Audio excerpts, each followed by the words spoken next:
Hi, good evening. കഴിഞ്ഞ വീഡിയോയിൽ wall per division രണ്ട് ചാനലിലും പറഞ്ഞു, പിന്നെ ടൈം പെർ ഡിവിഷൻ പറഞ്ഞു, ട്രിഗർ പറഞ്ഞു. ഈ കാര്യങ്ങൾ കഴിഞ്ഞ വീഡിയോയിൽ പറഞ്ഞത് പ്രകാരം നമുക്ക് സി ആർ ഒയിൽ എന്ത് ചെയ്തു, കംപ്ലീറ്റ് ആയി. ശരിക്കും സി ആർ ഒയിൽ എങ്ങനെ ചെയ്യണം എന്നുള്ളത് കഴിഞ്ഞ വീഡിയോ കൂടി കംപ്ലീറ്റഡ് ആവും. ഞാൻ അടുത്തത് പറയാൻ പോകുന്നത് ആ സി ആർ ഒയിൽ ഇല്ലാത്ത കുറച്ച് ഫങ്ഷൻസ് ഡി എസ് ഒയിലുണ്ട്. ആ ഫങ്ഷൻസാണ് ഇതിന് പറയാൻ പോകുന്നത്. അതിൽ ഒന്നാമത്തെ ഫംഗ്ഷൻ എന്ന് പറയുന്നത്, നേരത്തെ നമ്മൾ ട്രിഗർ ലെവലിൻ്റെ പറഞ്ഞു. ട്രിഗർ മിസ്സായി പോയി കഴിഞ്ഞാൽ ഇങ്ങനെ ഇത് ഓടിക്കൊണ്ടിരിക്കുന്നത് പറഞ്ഞു.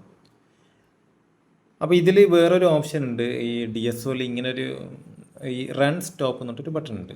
ആ റൺ സ്റ്റോപ്പ് എന്ന് പറഞ്ഞു കഴിഞ്ഞാൽ ഇപ്പോഴെന്താണോ സ്ക്രീനിലുള്ളത് അത് അവിടെ ഫ്രീസായിട്ട് നിൽക്കും. അതായത് സ്ക്രീൻഷോട്ട് എടുത്ത അതേ ഒരു എഫക്റ്റ് ആയിരിക്കും. ഈ സ്ക്രീൻഷോട്ട് എടുത്ത എന്തൊരു പ്രത്യേകത എന്ന് പറഞ്ഞു കഴിഞ്ഞാൽ, ഇപ്പോൾ ഉദാഹരണത്തിന് നമ്മളിപ്പോൾ ഒരു വീഡിയോ കണ്ടുകൊണ്ടിരിക്കുന്നു. ആ വീഡിയോ കണ്ടുകൊണ്ടിരിക്കുമ്പോൾ നമ്മളൊരു സ്ക്രീൻഷോട്ട് എടുത്തു. ആ സ്ക്രീൻഷോട്ട് നമ്മൾ ഓപ്പൺ ചെയ്താൽ എന്താ സംഭവിക്കുക, ബാക്ക്ഗ്രൗണ്ടിൽ വീഡിയോ മൂവ് ചെയ്യുന്നുണ്ടെന്ന് വിചാരിച്ചോ, എന്നാലും എന്ത് ചെയ്യില്ല, ഈ സ്ക്രീൻഷോട്ടിൽ ആ സ്ക്രീനിലുള്ള ആ സമയത്തുള്ള, അതായത് നമ്മൾ സ്ക്രീൻഷോട്ട് എടുക്കുന്ന ആ ഒരു സെക്കൻഡിലുള്ള എന്താണോ പിക്ചർ, ആ പിക്ചർ മാത്രമേ കാണുള്ളൂ. വേറെ നമ്മളിപ്പോൾ എന്ത് വീഡിയോ മാറ്റിയാലും ആ സ്ക്രീനിൽ എപ്പോഴും എന്തായിരിക്കും, ആ പിക്ചർ മാത്രമായിരിക്കും. ഈ ഒരു കൺസെപ്റ്റ് വേണം. അതായത് ഞാനിപ്പോൾ ഇവിടുന്ന് റൺ സ്റ്റോപ്പ് ചെയ്തു. അപ്പോൾ സ്റ്റോപ്പ് ചെയ്താൽ ശരിക്കും എന്താ സംഭവിക്കുന്നതാണ്, അവിടെ ഒരു സ്ക്രീൻഷോട്ട് എടുത്ത് കാണിക്കുകയാണ്. ആ സമയത്ത് ഞാൻ റൺ സ്റ്റോപ്പ് ചെയ്യുന്ന സമയത്ത് എന്താണോ സ്ക്രീനിലുണ്ടായത് അത് അവിടെ ഡിസ്പ്ലേ ചെയ്ത് കാണിക്കും. അതായത് അതിലൊരു വേറൊരു പ്രശ്നം കൂടിയുണ്ട്. അതെന്താന്ന് പറഞ്ഞു കഴിഞ്ഞാൽ, ഇങ്ങനെ ഒരു റൺ സ്റ്റോപ്പ് ചെയ്ത് കഴിഞ്ഞാൽ നമ്മൾ ഇൻപുട്ടിൽ എന്ത് കൊടുത്താലും, നേരത്തെ പറഞ്ഞ പോലെ തന്നെ വീഡിയോ ഇത് ചെയ്ത പോലെ തന്നെ സ്ക്രീൻഷോട്ട് എടുത്ത പോലെയാണ്. ഇൻപുട്ട് ഞാൻ റിമൂവ് ചെയ്താലും എന്താണ് അവിടെ ഇതെന്താണ്, ഒരു സ്ക്രീൻഷോട്ട് പോലെ തന്നെയാണ്. അതവിടെ നിന്ന് പോവില്ല. അതായത് ഇങ്ങനെ ഇതൊരു അഡ്വാൻറ്റേജാണ്. നമുക്ക് റിമൂവ് ചെയ്തിട്ട് നമുക്ക് എന്ത് ചെയ്യാൻ പറ്റും, അത് മെഷർ ചെയ്യാൻ പറ്റും. പക്ഷേ ഇതിൻ്റെ ഒരു വേറൊരു വശം എന്താണെന്ന് പറഞ്ഞു കഴിഞ്ഞാൽ, ചില കുട്ടികൾ എന്ത് ചെയ്യുമെന്ന് പറഞ്ഞാൽ ഇതിവിടെ റൺ സ്റ്റോപ്പ് ആക്കി വെച്ചിട്ടുണ്ടാവും. എന്നിട്ട് ഈ ഇൻപുട്ട് കൊടുത്ത് ഇത് വേരി ചെയ്യുന്നുണ്ടാവും. ഇത് വേരി ചെയ്യുന്നതനുസരിച്ച് അതായത് ഇൻപുട്ടൊക്കെ വേരി ചെയ്ത്, ഇപ്പോൾ ആംപ്ലിഫയർ ചെയ്യുമെന്ന് വിചാരിച്ചു. ആംപ്ലിഫയർ ചെയ്യുമ്പോൾ ഇൻപുട്ട് വേരി ചെയ്യുന്നതനുസരിച്ച് ഔട്ട്പുട്ട് ഇങ്ങനെ വേരി ചെയ്ത് കാണാൻ പറ്റും. പക്ഷേ ആ ഔട്ട്പുട്ട് വേരിയേഷൻ ഇതിൽ കാണൂല. അതെന്തുകൊണ്ടാണെന്ന് പറഞ്ഞാൽ ഇത് റൺ സ്റ്റോപ്പിലാണ് ഉണ്ടാവുക. സ്റ്റോപ്പിലുണ്ടാകുമ്പോൾ ഞാൻ നേരത്തെ പറഞ്ഞ പോലെ സ്ക്രീൻഷോട്ട് പോലെയാണ്. എന്താണോ നമ്മൾ ആ സ്റ്റോപ്പ് സമയത്തുള്ളത് ആ ഒരു ഡിസ്പ്ലേ മാത്രമേ ഉണ്ടാവുള്ളൂ. അപ്പോൾ ഇത് പ്രത്യേകം ശ്രദ്ധിക്കുക. ഡി എസ് ഒയിലുള്ളൊരു അഡ്വാൻറ്റേജാണ് റൺ സ്റ്റോപ്പ് എന്ന് പറയുന്നത്. പക്ഷെ അതൊരു അബദ്ധമായി മാറലുണ്ട്. എങ്ങനെയാണോ യൂസ് ചെയ്യുന്നത് അതുപോലെ ഇരിക്കും. അപ്പോൾ ഇതിൻ്റെ അകത്ത് എന്ത് കൊടുത്താലും എന്തില്ല, അത് എഫക്റ്റ് ചെയ്യില്ല. റൺ സ്റ്റോപ്പ് ചെയ്ത് കഴിഞ്ഞാൽ അത് എഫക്റ്റ് ചെയ്യില്ല. അപ്പോൾ ട്രിഗറും റൺ സ്റ്റോപ്പും തമ്മിലുള്ള വ്യത്യാസം നിങ്ങൾക്ക് മനസ്സിലായി വിചാരിക്കുന്നു. അതായത് ട്രിഗർ കൊടുത്തിട്ട് നമ്മളിങ്ങനെ ഒരു സ്റ്റോപ്പ് ചെയ്ത് കഴിഞ്ഞാൽ, നമ്മൾ വേരി ചെയ്ത് കഴിഞ്ഞാൽ ഇൻപുട്ട് വേരി ചെയ്യുന്നതനുസരിച്ചിട്ട് ഔട്ട്പുട്ടും വേരി ചെയ്യും. അത് ഞാൻ കാണിച്ചു തരാം. ഇതിപ്പോൾ ട്രിഗർ ലെവലിൽ ഞാൻ ഇവിടെ സിഗ്നൽ കൊടുത്തു. ഞാൻ സിഗ്നലിൻ്റെ ഫ്രീക്വൻസി മാറ്റുന്നു. ഫ്രീക്വൻസി ഇങ്ങനെ മാറി വരുന്നു. പിന്നെ ആംപ്ലിറ്റ്യൂഡ് മാറ്റുന്നു, എല്ലാം മാറ്റുന്നു. ഇനി ഞാൻ റൺ സ്റ്റോപ്പ് ചെയ്തെന്ന് വിചാരിച്ചോ, ഞാൻ ഫ്രീക്വൻസി ഇവിടുന്ന് മാറ്റുന്നുണ്ട്, ആംപ്ലിറ്റ്യൂഡ് മാറ്റി, ഒന്നും മാറുന്നില്ല. പക്ഷേ ഞാൻ റൺ ചെയ്യുമ്പോൾ നോക്കിയാൽ ഇതാണ് ഇതുള്ളത്. പക്ഷേ നേരത്തെ ആ ഒരു സ്ക്രീൻഷോട്ടിലാണ്. ഇപ്പോൾ ഇതെടുത്ത് കഴിഞ്ഞാൽ ഇതേ ഉണ്ടാവുള്ളൂ. ഇതിലെന്ത് മാറ്റിയാലും ഒന്നും ഉണ്ടാവില്ല. അത് ഇവിടെ എഫക്റ്റ് ചെയ്യില്ല. അപ്പോൾ അത് മനസ്സിലായെന്ന് വിചാരിക്കാം. പിന്നെ അടുത്തൊരു ഈ ഡി എസ് ഒയിലുള്ള ഒരു പ്രധാനപ്പെട്ട ഒരു മെഷറിംഗ് ടൂളാണ്. ആ മെഷറിംഗ് ടൂൾ എന്ന് പറയുന്നത് കേസർ എന്നാണ് അതിൻ്റെ ഫംഗ്ഷൻ്റെ പേരുണ്ടാവുക. അതിൻ്റെ ഫംഗ്ഷൻ കേസർ എന്നാണ് ഉണ്ടാവുക. അതെങ്ങനെയാണ് നമുക്ക് നോക്കാം. ഈ കേസർ വളരെ എളുപ്പമാണ്. പക്ഷേ ഒരു ചെറിയൊരു അബദ്ധം സംഭവിക്കാൻ സാധ്യതയുള്ളത് അതിൻ്റെ ഒരു സെലക്ഷനാണ്. അത് പറഞ്ഞുതരാം എന്താണെന്നുള്ളത്. കേസർ എന്ന് പറഞ്ഞാൽ ഞാൻ ഓൾറെഡി പറഞ്ഞു, ഒരു ഡി എസ് ഒയിൽ അല്ലെങ്കിൽ ഒരു സി ആർ ഒയിൽ നമുക്ക് എന്ത് ചെയ്യാൻ പറ്റും, വേവ് കാണാൻ പറ്റും. അതിൻ്റെ ആംപ്ലിറ്റ്യൂഡ് ലെവലും അതേപോലെ തന്നെ ടൈം പീരീഡുമാണ് കാണാൻ പറ്റുക. അപ്പോൾ ഒരു കേസറിൽ മെഷർ ചെയ്യുമ്പോൾ എന്തായിരിക്കും, ഒബ്വിയസ്ലി ടൈം പീരീഡും അതേപോലെ തന്നെ ആംപ്ലിറ്റ്യൂഡും കാണാനുള്ള ഓപ്ഷൻ ആയിരിക്കും. ഇപ്പോൾ കേസർ എന്ന് പറയുന്ന ഫംഗ്ഷൻ സെലക്ട് ചെയ്താൽ കേസറിൻ്റെ മെനു ഇവിടെ വരും. മെനു ഇവിടെ വന്നു. ടൈപ്പ് ഇപ്പോൾ ഓഫിലാണ് ഉള്ളത്. ടൈപ്പ് ഇപ്പോൾ എന്താ ഉള്ളത്, ആംപ്ലിറ്റ്യൂഡ്. പിന്നെ അടുത്ത ടൈപ്പ് എന്താ ഉള്ളത്, ടൈം. അതായത് രണ്ട് കാര്യങ്ങളെ ആ പാരാമീറ്ററെ മെഷർ ചെയ്യാനുള്ളൂ. അത് ഒന്ന് ടൈം പീരീഡും ഒന്ന് ആംപ്ലിറ്റ്യൂഡുമാണ്. ഞാനിപ്പോൾ ആംപ്ലിറ്റ്യൂഡ് നോക്കുമെന്ന് വിചാരിക്കുക.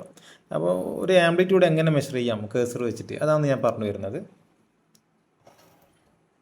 കുറച്ച് അടുത്ത് വെക്കുന്നു. എന്താ ടൈപ്പ് ഞാൻ മാറ്റിയിട്ട് എന്ത് ചെയ്തു, ആംപ്ലിറ്റ്യൂഡിലേക്ക് മാറ്റാം. ഇനി രണ്ടാമത്തെ ഒരു സ്റ്റെപ്പ്, അതെന്തായാലും നിർബന്ധമായിട്ട് പാലിക്കേണ്ട ഒരു സ്റ്റെപ്പ് സോഴ്സ് ഏതാന്നുള്ളതാണ്.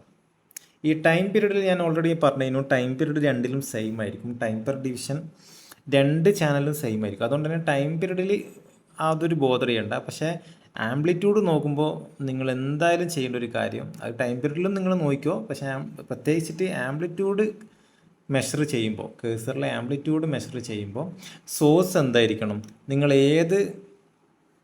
ഏത് ചാനലിൻ്റെയാണോ വേവ് മെഷർ ചെയ്യുന്നത് ആ ചാനൽ തന്നെ ആയിരിക്കണം ഇവിടെ സോഴ്സ് സെലക്ട് ചെയ്യേണ്ടത്.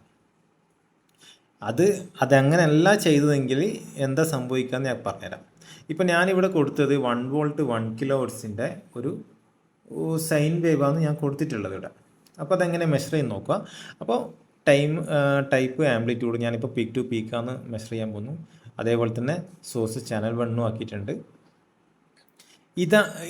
അപ്പോൾ ഈ കേസർ ഓൺ ആക്കിയാൽ കേസർ എന്ന് പറഞ്ഞിട്ട് രണ്ട് ഒരു ലൈന് കാണാൻ പറ്റും, ഒരു ഹൊറിസോണ്ടൽ ലൈന് 1 2.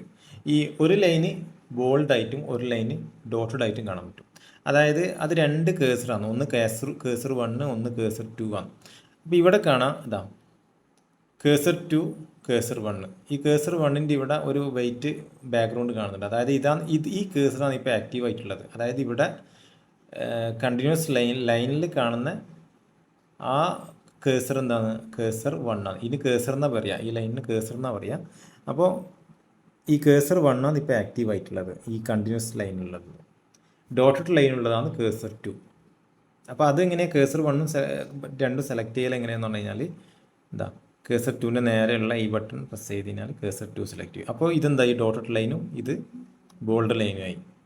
അങ്ങനെയാണ് കേസർ 1ഉം കേസർ 2ഉം സെലക്ട് ചെയ്യുക. പിന്നെ എങ്ങനെയാണ് മെഷർ ചെയ്യുക എന്ന് പറഞ്ഞു കഴിഞ്ഞാൽ, ഈ കേസറിനെ മൂവ് വെച്ചിട്ട് നമുക്ക് എന്താണോ മെഷർ ചെയ്യേണ്ടത് അത് അവിടെ കേസർ അവിടെ സ്ഥാപിക്കലാണ് ചെയ്യേണ്ടത്. അതെങ്ങനെയാണെന്ന് പറഞ്ഞാൽ, അത് മൂവ് ചെയ്യിക്കാനുള്ള നോബാണ് ഇവിടെ കാണുന്ന ഈ ഒരു കൺട്രോളിങ് നോബ്. ഈ നോബിന് എന്ത്, എനിക്ക് പീക്ക് ടു പീക്കാണ് വേണ്ടത്, ഇവിടെ നിന്നിട്ട് ഇവിടം വരെയുള്ള വോൾട്ടേജാണ് വേണ്ടത്. അപ്പോൾ ആദ്യത്തെ ലൈൻ നമ്മൾ ഇത് എവിടെ വേണമെങ്കിലും കൊണ്ടുവെക്കട്ടെ. ഇപ്പോൾ കേസർ വെക്കുമ്പോൾ ഇങ്ങനെ റെഫർ ലൈൻ അവിടെ വെക്കണോ ഇവിടെ വെക്കണമെന്ന് പ്രത്യേകിച്ച് പ്രശ്നമൊന്നുമില്ല, എവിടെ വേണമെങ്കിലും കൊണ്ടുവെക്കാം. എന്നിട്ട് കേസർ ലൈൻ എന്ത് ചെയ്യാം, ജസ്റ്റ് അതിൻ്റെ മുകളിൽ കൊണ്ടുവച്ച് പീക്ക് ടു പീക്കാണ് ഞാൻ ഉദ്ദേശിക്കുന്നത്. അപ്പോൾ ആദ്യത്തെ ഒരു പീക്കിൽ വെച്ചു, ഞാൻ എന്ത് ചെയ്യണം, അടുത്ത കേസർ ഇപ്പുറം കൊണ്ടുവെക്കാം. അപ്പോൾ ഇപ്പോൾ ആക്റ്റീവായിട്ടുള്ള കേസർ എന്ത് ചെയ്യാം, ഒഴിവാക്കിയിട്ട് രണ്ടാമത്തെ കേസർ ആക്റ്റീവ് ആക്കുക. അപ്പോൾ മറ്റേത് അവിടെ ഫിക്സ്ഡ് ആയി. ഇനിയിപ്പോൾ ഇതിനെ മാത്രമേ മൂവ് ചെയ്യാവുള്ളൂ, മൂവ് ചെയ്യിക്കുന്ന ഒരേ നോബ് തന്നെയാണ്. അപ്പോൾ എന്ത് ചെയ്യുക, രണ്ടാമത്തെ ഇതിൽ വെച്ച് കൊടുക്കാം. അപ്പോൾ ഒന്നാമത്തെ കേസർ ഈ വോൾട്ടേജ് റേറ്റൊന്നും നിങ്ങൾ ബോധർ ചെയ്യേണ്ട കാര്യമില്ല, ഇത് നോക്കണ്ട. ഇത് അതിൻ്റെ പൊസിഷൻ ശരിക്കും കാണിച്ചിരിക്കുന്നതാണ്. അപ്പോൾ മെഷർമെൻറ്റ് എവിടെ ഉണ്ടാകുക എന്ന് പറഞ്ഞു കഴിഞ്ഞാൽ ഡെൽറ്റ വി എന്ന് കാണും. ഈ ഡെൽറ്റ വി എത്രയാണ്, അതായത് ഇതിനും ഈ ഇടയിലുള്ള വോൾട്ടേജ് എന്ന് പറയുന്നത് 1 വോൾട്ടാണ്. അതാണ് നിങ്ങളുടെ മെഷർമെൻറ്റ്. മനസ്സിലായി എന്ന് വിചാരിക്കുന്നു. അപ്പോൾ ഇങ്ങനെ ഇപ്പോൾ കേസർ വെച്ച് മെഷർ ചെയ്യുമ്പോൾ എന്ത് വേണമെന്ന് പറഞ്ഞു കഴിഞ്ഞാൽ, പരമാവധി ഈ വേവിനെ വലുതാക്കിയിട്ട്, നേരത്തെ പറഞ്ഞ പോലെ വോൾട്ട് പെർ ഡിവിഷൻ അഡ്ജസ്റ്റ് ചെയ്തിട്ട് വലുതാക്കിയിട്ട് വേണം മെഷർ ചെയ്യാൻ വേണ്ടി. അപ്പോൾ അതെങ്ങനെയെന്ന് പറഞ്ഞു കഴിഞ്ഞാൽ, ജസ്റ്റ് വോൾട്ട് പെർ ഡിവിഷൻ വലുതാക്കുന്നു. അങ്ങനെ ചെയ്യുമ്പോൾ എന്തായിരിക്കും എന്ന് പറഞ്ഞാൽ കുറച്ചും കൂടി ആക്യുറേറ്റ് ആയിട്ട് നമുക്ക് വാല്യൂസ് കിട്ടും. അപ്പോൾ ഇതിനെ മാറ്റി വെക്കണം, മാറ്റി ഒന്ന് പീക്ക് ടു പീക്ക് അതിൻ്റെ അവിടെ പൊസിഷനിൽ വെച്ചു, കേസർ 2 സെലക്ട് ചെയ്തു, ഇവിടെ വെച്ചു. കണ്ട 0.976 അല്ലെങ്കിൽ 976 മില്ലി വോൾട്ടാണുള്ളത്. അതായത് 1000 മില്ലി വോൾട്ടാണ് 1 വോൾട്ട്. നേരത്തെ നോക്കിയപ്പോൾ 1 വോൾട്ടാണ് കറക്റ്റ് കിട്ടിയത്, പക്ഷേ 1 വോൾട്ട് കറക്റ്റ് ഇല്ല. എത്ര, ഒരു 24 മില്ലി വോൾട്ടിൻ്റെ കുറവുണ്ട്. അപ്പോൾ അങ്ങനെ വളരെ ആക്യുറേറ്റ് ആയിട്ട് മെഷർ ചെയ്യണമെങ്കിൽ കുറച്ചും കൂടി വലിയ വേവ് ആക്കുമ്പോൾ നമുക്ക് എന്ത് ചെയ്യാൻ പറ്റും, ആക്യുറേറ്റ് ആയിട്ട് മെഷർ ചെയ്യാൻ പറ്റും. അപ്പോൾ കേസർ മനസ്സിലായി എന്ന് വിചാരിക്കുന്നു. കേസറിന് ആംപ്ലിറ്റ്യൂഡ് ഞാൻ പറഞ്ഞതിന് ഇനി കേസറിൻ്റെ അബദ്ധം ഞാൻ പറഞ്ഞുതരാം. ഞാനിവിടെ ചാനൽ 2 ഓണാക്കി വെച്ചിട്ടുണ്ട്. ചാനൽ 2ൻ്റെ ഇപ്പോൾ എത്രയുള്ളത്, ഇതിൻ്റെ വോൾട്ട് പെർ ഡിവിഷൻ ഇവിടെ 1 വോൾട്ടാണ് ഉള്ളത്. ഇനിയിപ്പോൾ ഞാൻ കേസർ എനിക്കിപ്പോൾ ഈ വേവ് ചാനൽ 1ലുള്ള വേവാണ് നോക്കേണ്ടത്. നിങ്ങൾ അബദ്ധത്തിൽ ചെയ്തത് ചാനൽ 2 സോഴ്സ് ആയിട്ട് എടുത്തെന്ന് വിചാരിച്ചോ. ഇപ്പോൾ എത്രയായാലും ഡെൽറ്റ വി ഉള്ള ഞാൻ 2 കേസറും കൊണ്ട് പീക്ക് ടു പീക്കിൽ വെച്ച് ഇപ്പോൾ എത്രയാണ് വോൾട്ടേജ് ഉള്ളത്, 4.88 വോൾട്ട്. ശരിക്കും നമ്മൾ കൊടുത്ത് എത്രയാണ് 1 വോൾട്ടാണ്. അത് എന്തുകൊണ്ടാണ് എറർ വന്നതെന്ന് പറഞ്ഞു കഴിഞ്ഞാൽ ഈ വോൾട്ട് പെർ ഡിവിഷനാണ് ഇതിനെ ബാധിക്കുന്നത്. ഈ വോൾട്ട് പെർ ഡിവിഷൻ എന്താണ്, വേറെ ഡിഫറെൻറ്റ് വാല്യൂവിലായിരിക്കും.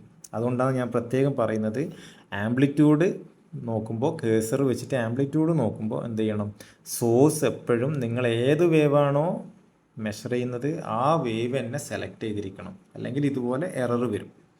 അത് ഈ വോൾട്ട് പെർ ഡിവിഷൻ ഒരേ വാല്യൂവിലാണെങ്കിൽ, അതായത് ഒരേ വോൾട്ട് പെർ ഡിവിഷനിലാണ് നിങ്ങൾ സെറ്റ് ചെയ്തതെങ്കിൽ ഇതൊരു പ്രശ്നമല്ല.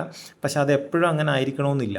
അതുകൊണ്ട് തന്നെ ആംപ്ലിറ്റ്യൂഡ് ചെയ്യുമ്പോൾ, പ്രത്യേകിച്ചിട്ട് ആംപ്ലിറ്റ്യൂഡ് രണ്ടിലും ചെയ്യുമ്പോൾ സോഴ്സ് സെലക്ട് ചെയ്താൽ നല്ലത്. പക്ഷേ പ്രത്യേകിച്ചിട്ട് ആംപ്ലിറ്റ്യൂഡിൽ ചെയ്യുമ്പോൾ എന്തായിരിക്കണം, സോഴ്സ് കറക്റ്റ് നിങ്ങൾ ഏത് സോഴ്സാണോ മെഷർ ചെയ്യുന്നത് ആ സോഴ്സ് തന്നെ സെലക്ട് ചെയ്യണം. അതല്ലെങ്കിൽ അബദ്ധമായി പോവും. ഇനി അതിൽ ടൈം പീരീഡ് നോക്കാം. ടൈം പീരീഡ് നോക്കുമ്പോൾ കേസർ വെർട്ടിക്കൽ ലൈനായിരിക്കും മൂവ് ചെയ്ത് കാണിക്കാം. എന്താ, ഒന്ന് മൂവ് ചെയ്യുന്നുണ്ട്. അപ്പോൾ ടൈം പീരീഡ് നോക്കുമ്പോൾ ഞാൻ നേരത്തെ പറഞ്ഞ പോലെ തന്നെ എന്ത് ചെയ്യണം, വേവ് പരമാവധി വലുതാക്കി വെക്കുക. ഇനിയും വലുതാക്കിയാൽ പുറത്തേക്ക് പോകും, അതുകൊണ്ട് വലുതാക്കി വെക്കുക. ഈ റെഫറൽ ലൈന് നമുക്ക് എന്ത് ചെയ്യാം, കറക്റ്റ് ചെയ്യണം. എന്നാലേ നമുക്ക് കറക്റ്റ് എവിടെ നിന്നാണ് തുടങ്ങുന്നതെന്ന് പറയാൻ പറ്റുള്ളൂ. ഇവിടുന്ന് തുടങ്ങുമെന്ന് പറയാൻ പറ്റില്ല, അവിടെ കൊണ്ടുപോയിക്കാൻ പറ്റുള്ളൂ. അല്ലെങ്കിൽ അതൊരു കൃത്യമായിട്ടുള്ള തുടക്കം എവിടെ നിന്നാണ് കൃത്യമായിട്ട് കിട്ടില്ല. എവിടെ നിന്ന് വേണമെങ്കിൽ തുടങ്ങാം, നമുക്ക് ഇവിടുന്ന് തുടങ്ങിയിട്ട് ഇവിടെ ഇവിടുന്ന് തുടങ്ങി ഇവിടെ അവസാനിപ്പിക്കാം, പ്രശ്നമില്ല. എങ്ങനെ വേണമെങ്കിൽ ചെയ്യാം. പരമാവധി പറ്റുമെങ്കിൽ ഇവിടുന്ന് തന്നെ തുടങ്ങി ഇവിടെ അവസാനിപ്പിക്കുന്ന രൂപത്തിലായിരിക്കണം. അപ്പോൾ ഇത് ഞാൻ ഇവിടെ കൊണ്ടുവച്ചു. കേസറിൽ ഇങ്ങനൊരു ലൈൻ ഉണ്ട്. അപ്പോൾ ലൈന് നോക്കിയിട്ട് എന്ത് ചെയ്യുക, കറക്റ്റ് ചെയ്ത് വെക്കുക. ഒന്നവിടെ വെച്ചു. ഇനി രണ്ടാമത്തെ കേസർ സെലക്ട് ചെയ്യുക. എന്നിട്ട് രണ്ടാമത്തെ കേസർ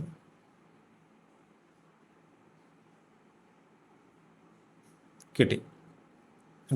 നോക്കാം. ഡെൽറ്റ ടി ആണ് ഇതിലുള്ള മെഷർമെൻറ്റ്. അതായത് ടി എന്ന് ഉദ്ദേശിച്ചത് ടൈം.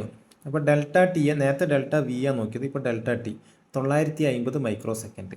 ശരിക്കും എത്രയാണ് നമ്മൾ നേരത്തെ മെഷർ ചെയ്തപ്പോൾ കിട്ടിയത് 1000 മൈക്രോ സെക്കൻഡാണ്. പക്ഷേ ശരിക്കും എത്രയാണ് വാല്യൂ, 950 മൈക്രോ സെക്കൻഡ്. അതായത് കേസർ ഉപയോഗിച്ചിട്ട് നമുക്ക് എന്ത് ചെയ്യാൻ പറ്റും, ഏതാണ്ട് ഒരു ആക്യുറേറ്റ് ആയിട്ട് വാല്യൂ മെഷർ ചെയ്യാൻ വേണ്ടി പറ്റും. അതാണ് ഈ കേസറിൻ്റെ ഉപയോഗം. എന്നാൽ അതിൽ ഓൾറെഡി മിക്ക ഇതിലും കാണുന്നുണ്ട്, എന്നാലും ചിലതിൽ കാണില്ല. ഇപ്പോൾ 1/Δt, ഈ ഡെൽറ്റ ടി അതിൻ്റെ ഫ്രീക്വൻസിയാണ്. 1/t എന്ന് പറയുന്നത് എന്താണ്, ഫ്രീക്വൻസിയാണ്. 1.05 kHz. ഇതും അവിടെ കാണാൻ പറ്റും. ഓൾറെഡി ഇവിടെ കാണുന്നുണ്ട്, എന്നാലും എന്താണ് ഈ കേസർ വെച്ചിട്ട് ഇവിടെ നമുക്ക് ഫ്രീക്വൻസി കാണാൻ പറ്റും. അപ്പോൾ പ്രത്യേകം ശ്രദ്ധിക്കേണ്ട, ടൈം പീരീഡ് എന്തില്ല, ചാനൽ 1ഉം ചാനൽ 2ഉം സോഴ്സ് ഏത് സെലക്ട് ചെയ്യുക. പക്ഷേ ആംപ്ലിറ്റ്യൂഡ് നോക്കുമ്പോൾ സോഴ്സ് കറക്റ്റായിരിക്കണം. നിങ്ങൾക്ക് ഏത് ചാനലിൻ്റെ ആണോ നിങ്ങൾ മെഷർ ചെയ്യുന്നത് ആ ചാനൽ തന്നെ ആയിരിക്കണം എന്ത് ചെയ്യേണ്ടത്, സോഴ്സ് സെലക്ട് ചെയ്യേണ്ടത്. ഓക്കെ, കേസർ മനസ്സിലായി എന്ന് വിചാരിക്കാം. ഇനി അടുത്തൊരു മെഷറിംഗ് ടൂളാണ്. ഇതൊരു മെഷറിംഗ് ടൂൾ എന്ന് പറഞ്ഞാൽ ഇതിൽ നമുക്ക് പ്രത്യേകിച്ചിട്ട് ഒന്നും ചെയ്യാനില്ല. അതൊരു അഡ്വാൻറ്റേജ് ആയിട്ടുള്ള ഒരു മെഷറിംഗ് ടൂളാണ്. ഇനി ഞാൻ കേസർ ഓഫ് ചെയ്യാണ്. ഓഫ് ചെയ്തു. ഇനി മെഷർ എന്ന് പറഞ്ഞൊരു ഓപ്ഷൻ ഉണ്ട്. ഈ മെഷറിൽ ഇതിൻ്റെ എല്ലാ പാരാമീറ്ററും നമുക്ക് ഇവിടെ സെലക്ട് ചെയ്യാൻ പറ്റും. ഇവിടെ ഇങ്ങനെ ഓൾറെഡി ഇതൊന്നും മെഷർ ചെയ്യാണ്ട് തന്നെ DSO നമുക്ക് പറഞ്ഞുതരും. ഇതിൻ്റെ ഫ്രീക്വൻസി എത്രയാണ്, ടൈം പീരീഡ് എത്രയാണ്, ഇതെല്ലാം പറഞ്ഞുതരും. പീക്ക് ടു പീക്ക് എത്രയാണ് ഒക്കെ പറഞ്ഞുതരും. അങ്ങനത്തെ ഒരു ഓപ്ഷനാണ് ഈ മെഷർ എന്ന് പറയുന്നത്. പക്ഷേ ഇതിൽ വേറൊരു കാര്യം ശ്രദ്ധിക്കാനുള്ളത്, പലർക്കും അബദ്ധം പറ്റുന്നൊരു സംഭവമായത്. അതായത് ഈ മെഷർ ചെയ്യുമ്പോൾ, ഈ മെഷർ എന്നുള്ള ഓപ്ഷൻ കൊടുക്കുന്നതിന് മുമ്പ് ഞാൻ volt per division, time per division ഇതെല്ലാം സെറ്റ് ചെയ്യാൻ വേണ്ടി പറഞ്ഞിരുന്നു. ട്രിഗർ ലെവൽ വരെ, ആ ലെവൽ വരെ ഇത് സെറ്റ് ചെയ്ത് വെക്കണം. അതായത് ഇങ്ങനെ ഒരു ഇതുണ്ടല്ലോ, വേവ് അവിടെ സെറ്റ് ചെയ്ത് വെക്കണം. ഇപ്പം ഇങ്ങനൊരു വേവ് ഇതിൽ കാണുന്നുണ്ട്. അതായത് കൃത്യമായിട്ടൊരു വേവ് ഇതിനുള്ളിൽ കാണുന്നുണ്ട്. ആ കാണുന്ന വേവിനെ മാത്രമേ എന്ത് ചെയ്യുള്ളൂ, ഇത് മെഷർ ചെയ്യുള്ളൂ. ഒന്നുകൂടി മനസ്സിലാക്കുക, ഇവിടെ കാണുന്ന വേവ് ഉണ്ടല്ലോ, ഈ വേവിൻ്റെ മെഷർമെൻറ്റാണ് നമുക്കിത് ഡിസ്പ്ലേ ചെയ്യാം. അത് കുറച്ചും കൂടി ലെവലായിട്ട് പറഞ്ഞു കഴിഞ്ഞാൽ ആദ്യം നോക്കുക ഏതാണ് മെഷർ എന്നുള്ളത്. മെഷർ എന്നുള്ളത് എടുത്തു. സോഴ്സ് നമുക്ക് ഏതെടുക്കാം, ചാനൽ 1 എടുക്കാം. ചാനൽ 1ൻ്റെ ഇപ്പോൾ ചാനൽ 1 മാത്രമേ ഉള്ളൂ. അപ്പോൾ ചാനൽ 1ൻ്റെ സോഴ്സ് എടുത്തു. പിന്നെ ടൈപ്പ് വേണമെങ്കിൽ എന്ത് ചെയ്യാം, പീക്ക് ടു പീക്ക് ഉണ്ട്, സൈക്കിൾ RMS ഉണ്ട്, അതിൻ്റെ RMS വാല്യൂ. RMS വാല്യൂ ഉണ്ട്. അതേപോലെ തന്നെ മിനിമം വാല്യൂ എത്രയാണ്, മാക്സിമം വാല്യൂ എത്രയാണ്, കേസർ RMS, rise time, fall time, അതായത് ഒരു വേവിൻ്റെ എല്ലാ പാരാമീറ്ററും ഉണ്ട്. നിങ്ങൾക്ക് ആവശ്യമുള്ള പാരാമീറ്റർ മാത്രം എടുത്താൽ മതി. Duty cycle, phase, delay. അതായത് നമുക്കിപ്പോൾ വേണ്ടത് എന്താണ്, നിങ്ങൾ ഉപയോഗിക്കാൻ മിക്കവാറും ഫ്രീക്വൻസിയും പീക്ക് ടു പീരീഡും അതേപോലെ തന്നെ പീക്ക് ടു പീക്കുമാണ്. ഈ 3 കാര്യങ്ങളെ ഉപയോഗിക്കുക. പീരീഡ് അങ്ങനെ ഉപയോഗിക്കുന്നില്ല, മിക്കവാറും ഉപയോഗിക്കുക പീക്ക് ടു പീക്കും ഫ്രീക്വൻസിയും മാത്രം. അപ്പോൾ അത് സെലക്ട് ചെയ്യുക, ബാക്ക് അടിക്കുക. അപ്പോൾ എന്തായി, ചാനൽ 1ൻ്റെ ആ ഓപ്ഷനിൽ ചാനൽ 1 പീക്ക് ടു പീക്കായി. ഇനി നമുക്ക് ചാനൽ 1ന് തന്നെ എന്ത് ചെയ്യാം, ഫ്രീക്വൻസി വേണമെങ്കിൽ ഇതിങ്ങനെയും മാറ്റാം, ഇനോവ് വെച്ചിട്ട് മാറ്റാം. ഫ്രീക്വൻസി സെലക്ട് ചെയ്തു. അപ്പോൾ എന്തായി, അവിടെ ചാനൽ 2ൻ്റെ ചാനൽ 1 സെലക്ട് ചെയ്യുക, ഫ്രീക്വൻസി. ഓക്കെ. അപ്പോൾ ഇവിടെ ചാനൽ 1 പീക്ക് ടു പീക്ക്, ഇവിടെ ചാനൽ 1 ഫ്രീക്വൻസി. അടുത്തതിൽ എന്ത് ചെയ്യുക, നമുക്ക് ചാനൽ 2ൻ്റെ പീക്ക് ടു പീക്കും ചാനൽ 2 ടൈപ്പ് നമുക്ക് എന്ത് ചെയ്യാം, ഫ്രീ പീക്ക് ടു പീക്ക് വേണമെങ്കിൽ കൊടുക്കാം.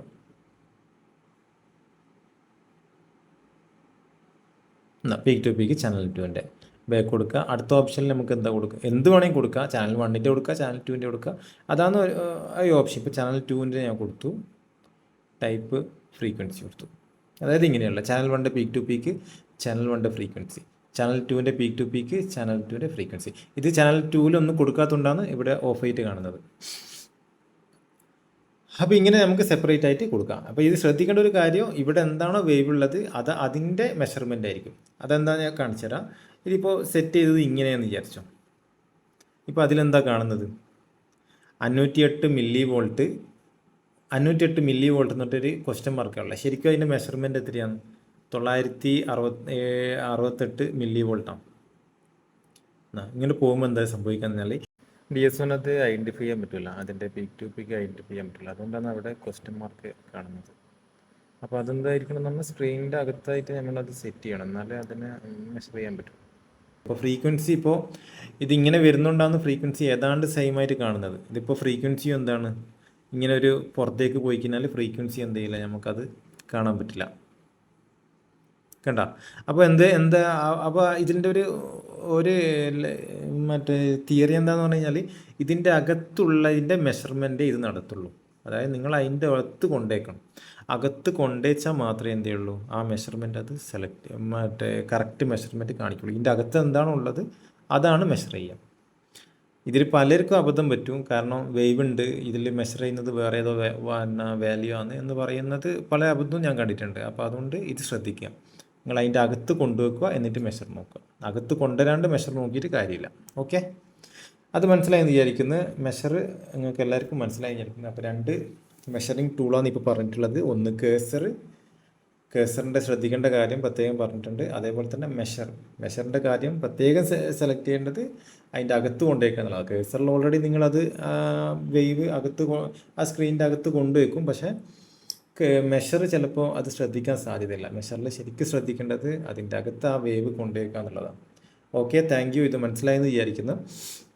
ഇനി അടുത്ത വീഡിയോയിൽ ഒരു 2 ഇത് ഫങ്ഷൻസും കൂടി പറയാനുണ്ട്. അതോടുകൂടി ഈ DS1ൻ്റെ വീഡിയോ അവസാനിക്കുന്നതാണ്. ഓക്കെ, ഇതുവരെ പറഞ്ഞത് മനസ്സിലായെന്ന് വിചാരിക്കുന്നു. പിന്നെ ചാനൽ സബ്സ്ക്രൈബ് ചെയ്തിട്ടില്ലെങ്കിൽ ചാനൽ സബ്സ്ക്രൈബ് ചെയ്യണമെന്ന് അഭ്യർത്ഥിക്കുകയാണ്.